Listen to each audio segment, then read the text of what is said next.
Hey, history fans, are you ready to embark on a journey through time? Imagine a time of knights in shining armor, epic battles, and heroic deeds that have been immortalized in legends and stories passed down through generations. Picture grand voyages across treacherous seas, with ships sailing towards distant, unknown lands filled with mystery and promise. This is the story of the Crusades, a series of monumental events that forever changed the course of history. These were not just wars, they were intense religious conflicts that stirred deep emotions and convictions in those who participated. For almost 200 years, Christians from Europe clashed with Muslims in the Middle East, each side driven by faith and the desire to control sacred lands. The battles for the Holy Land were fierce and relentless, with each side believing they were fighting for a divine cause. It was a time of incredible bravery, where knights and soldiers displayed acts of valor that would be remembered for centuries. But it was also a time of terrible cruelty, where the horrors of war left deep scars on all involved. The Crusades brought about huge changes that shape the world we live in today, influencing everything from politics to culture and religion. Think about knights on horseback, clad in armor, preparing for battle with a sense of duty and honor. Charging into battle with swords drawn, these knights faced immense dangers and uncertainties, driven by their unwavering faith. Picture vast armies clashing amidst the scorching desert sun, the heat and dust adding to the chaos and intensity of the battles.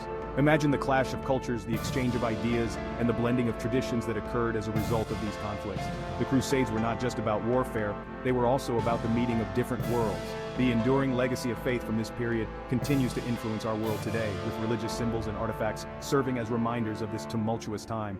Join me as we journey back in time to uncover the thrilling and sometimes shocking story of the Crusades. We'll explore the motivations, the battles, and the lasting impact of these historic events. Are you ready for an adventure? Together we'll delve into the past and discover the stories of those who lived through these extraordinary times. Buckle up, because we're about to dive headfirst into one of the most fascinating and controversial periods in human history, from the heroics to the horrors. The Crusades offer a rich tapestry of stories that continue to captivate and intrigue us to this day. To understand the Crusades, we need to rewind to the 11th century, a time of great change and conflict. Back then, Europe was a patchwork of kingdoms, each with its own ruler, customs, and traditions. Despite these differences, the people of Europe were largely united by their Christian faith, which played a central role in their daily lives. Life for most people revolved around the church, which provided not only spiritual guidance but also social and political stability. The Pope in Rome was a powerful figure, wielding influence over kings and commoners alike, and often acting as a mediator in disputes. Meanwhile, in the Middle East, a new force had emerged, Islam, which had begun to reshape the region's political and cultural landscape. From its birthplace in Arabia, the Muslim faith had spread rapidly, carried by armies and traders alike, creating a vast and diverse empire. This empire stretched from North Africa to Persia, encompassing a wide range of peoples and cultures under a single religious banner. At the heart of this empire lay Jerusalem, a city of immense religious significance to Jews, Christians, and Muslims. For Christians, it was the site of Jesus' crucifixion and resurrection, making it a focal point of their faith and a destination for pilgrims. Pilgrims traveled from all over Europe to visit the holy sites in Jerusalem, seeking spiritual fulfillment and a closer connection to their faith. But in the 11th century, Jerusalem was under Muslim rule, which created a complex and often tense dynamic between the different religious communities. This didn't sit well with many Christians in Europe who felt that their holy city should be under Christian control. Stories began to circulate of Christian pilgrims being mistreated or even attacked on their journey to Jerusalem, fueling anger and resentment. Tensions simmered, waiting for a spark to ignite them, as the desire to reclaim Jerusalem and protect fellow Christians grew stronger. This growing tension and the call to arms would soon lead to one of the most significant and tumultuous periods in medieval history, the Crusades. The Crusades would not only reshape the political landscape of the Middle East, but also leave a lasting impact on the relationship between the Christian and Muslim worlds. Understanding this period is crucial to comprehending the complex history and enduring legacy of the Crusades. As we delve deeper into this era, we will uncover the motivations, events, and consequences that defined this world, divided by faith and conflict. That spark came in 1095. At the Council of Clermont in France, Pope Urban II delivered a speech that would change the course of history. He painted a vivid picture of the plight of Christians in the East, urging his listeners to liberate Jerusalem from Muslim control. Deus vult, he thundered, God wills it, and with those words he unleashed a wave of religious fervor that swept across Europe. Thousands heeded the Pope's call, sewing crosses onto their clothes and pledging to fight for God in Jerusalem. These were the first Crusaders, and they were raring to go. Many factors motivated people to join the Crusades. Religious zeal was a major one. People genuinely believed they were fighting for a righteous cause, and that dying in battle would guarantee them a place in heaven. But it wasn't just about religion. For younger sons of nobles who wouldn't inherit land back home, the Crusades offered a chance for adventure, glory, and maybe even riches. Merchants saw new trading opportunities in the East, and some rulers saw the Crusades as a way to expand their power and influence. Whatever their reasons, thousands of people from all walks of life set off on the long and perilous journey to the Holy Land. Section 5, the First Crusade, a triumph and a tragedy. The First Crusade, from 1096 to 1099, was a remarkable success, at least initially.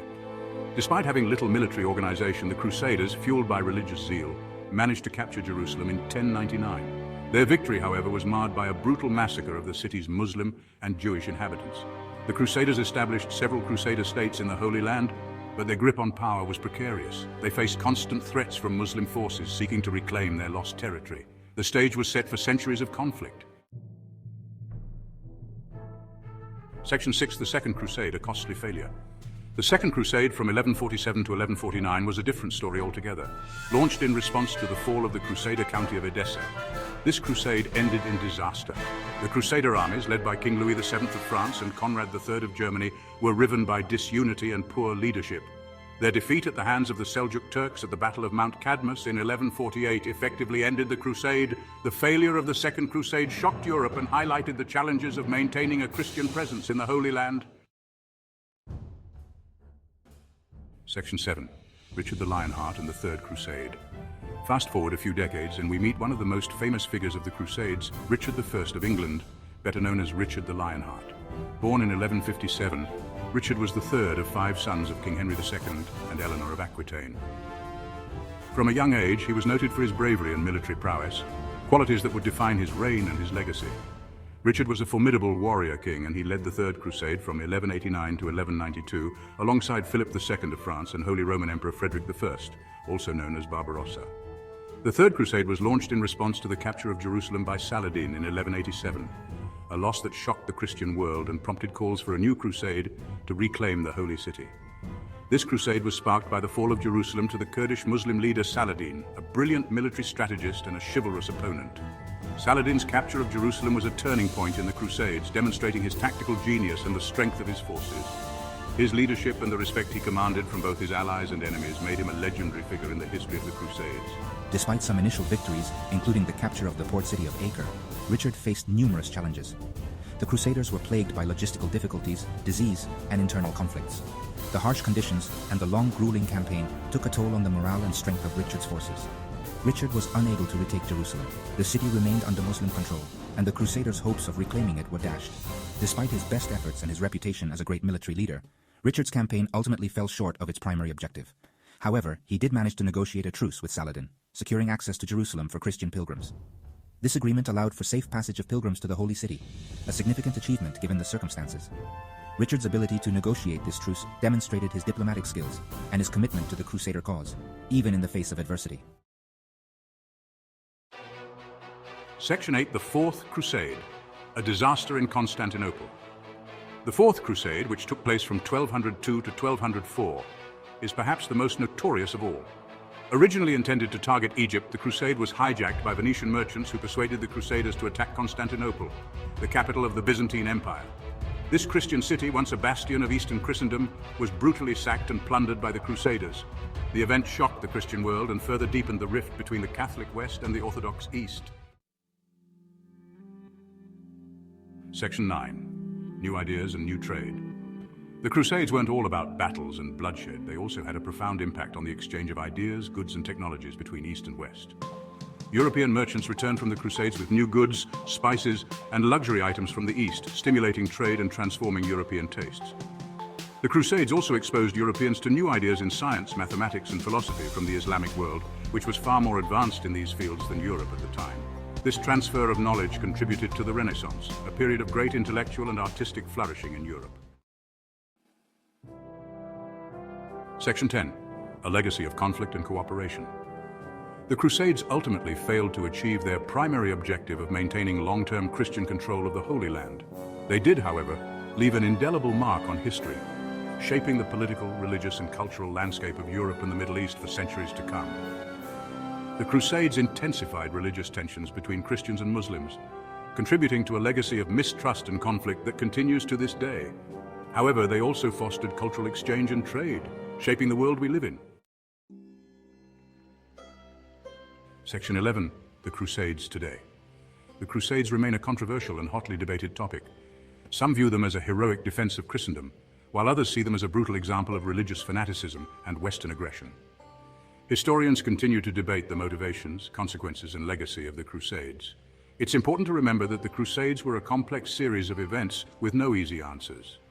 By learning about them, we can gain a deeper understanding of the forces that have shaped our world and the enduring power of faith, conflict, and cultural exchange. So, the next time you hear about the Crusades, remember that there's much more to the story than meets the eye.